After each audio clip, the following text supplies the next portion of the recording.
Salam sejahtera Bapak, Ibu, serta saudara-saudari semua. Untuk memulai renungan tentang firman Tuhan ini, mari kita bersatu di dalam doa. Tuhan Allah Bapa di surga yang melebihi segala akal, hati, dan pikiran kami umat manusia, berfirmanlah kepada kami sebab kami bersedia untuk mendengar. Dan atas pertolongan Roh Kudus mampukan kami agar boleh melaksanakan firman-Mu itu dalam hidup kami setiap harinya. Hanya dalam nama Tuhan Yesus kami bermohon kepadamu.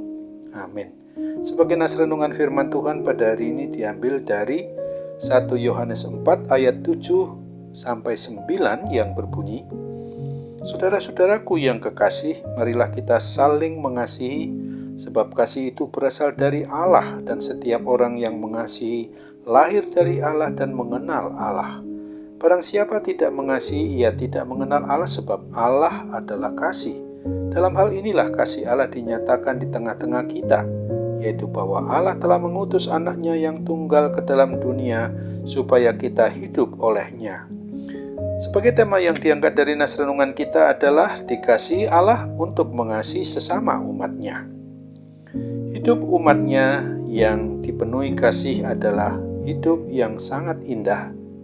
Apalagi kalau kita dikasihi Tuhan, juga dikasihi pasangan kita, dikasihi anak-anak kita, dikasihi saudara-saudara kita, dikasihi anggota keluarga besar kita, juga dikasihi semua orang yang dapat kita temui dan dapat kita jumpai dimanapun kita berada. Pertanyaannya adalah, tetapi benarkah hal yang demikian ini yang kita alami? Kalau kita merasa belum menerima kasih seperti yang kita harapkan dari pasangan kita dan dari semua anggota keluarga besar kita, serta dari orang-orang yang dapat kita jumpai, dapat kita temui dengan kita, barangkali kita sesungguhnya belum mengasihi mereka semua seperti kasih yang kita telah terima dari Tuhan untuk dilakukan oleh mereka di dalam mengasihi kita. Dari nas renungan firman Tuhan pada hari ini mau mempertegas bahwa Tuhan adalah sumber kasih itu sendiri, sehingga orang yang sungguh-sungguh mau beriman, mau percaya kepada Tuhan Yesus Kristus akan dipenuhi oleh kasih dalam hidupnya. Tuhan menghendaki agar kita umat dari milik Tuhan ini mau saling mengasihi. Yang dimaksudkan adalah supaya ada di antara kita saling mengasihi, adalah hendaknya semua orang mau mulai dari dirinya sendiri di dalam mengasihi yang lain, karena kita sendiri sudah dikasihi oleh Tuhan Allah Bapa kita. Jangan kita menunggu dikasihi orang lain lalu barulah kita mau mengasihi mereka.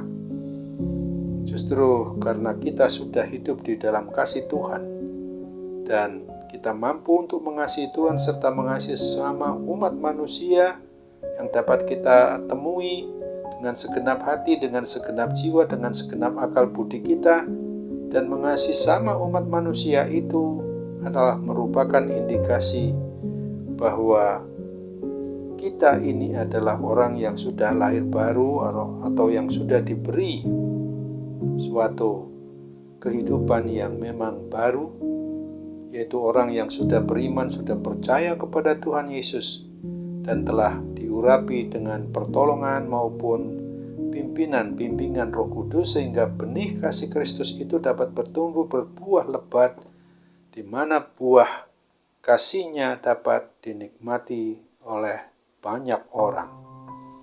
Akan tetapi bila kita belum mampu untuk mengasihi Tuhan dan belum mampu juga mengasihi sama manusia, itu berarti bahwa kita masih hidup dalam manusia lama yang belum diurapi, diberkati oleh Roh Kudus yang ada di hati kita. Kiranya Roh Kudus memampukan kita, para orang yang mengaku sebagai pribadi beriman percaya kepada Kristus, bahkan bersama dengan keluarga untuk hidup penuh kasih, yaitu kasih dalam pikiran kita, dalam rencana-rencana kita, dalam perkataan-perkataan kita, dalam sikap tingkah laku dan perbuatan kita, Dan apa saja yang kita boleh lakukan dalam kehidupan ini hendaknya selalu memancarkan akan cerminan kasih Kristus yang telah dicontoh teladankannya. Apabila kita ini mau mengasihi Tuhan dengan segenap hati, dengan segenap jiwa, dengan segenap akal budi kita, maka bila kita juga mau mengasihi semua orang yang dapat kita temui, yang dapat kita jangkau, maka ingatlah akan apa yang menjadi kidung kasih di dalam 1 Korintus 13 ayat 4 sampai ayat 6 ini. Kasih itu sabar, kasih itu murah hati, ia tidak cemburu, ia tidak memegahkan diri dan tidak sombong, ia tidak melakukan yang tidak sopan dan tidak mencari keuntungan diri sendiri. Ia tidak pemarah dan tidak menyimpan kesalahan orang lain. Ia tidak bersukacita karena ketidakadilan, tetapi ia bersukacita karena kebenaran. Amin. Mari kita kembali bersatu dalam doa.